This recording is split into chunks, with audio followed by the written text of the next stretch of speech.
Here are the pulleys, and how easy should they be going round? That's a finger. I'll put Tipp-Ex on it so you can see. Here's the new pulley for the that's new. Here's the one up here. That seems to be going round okay. And the one at the very top, well, it seems to go round okay.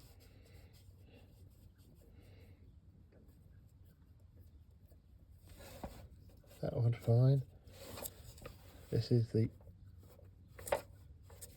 new pump. Here's the pulley, and this one down here. That's very easy. Are any of these not going round smooth enough?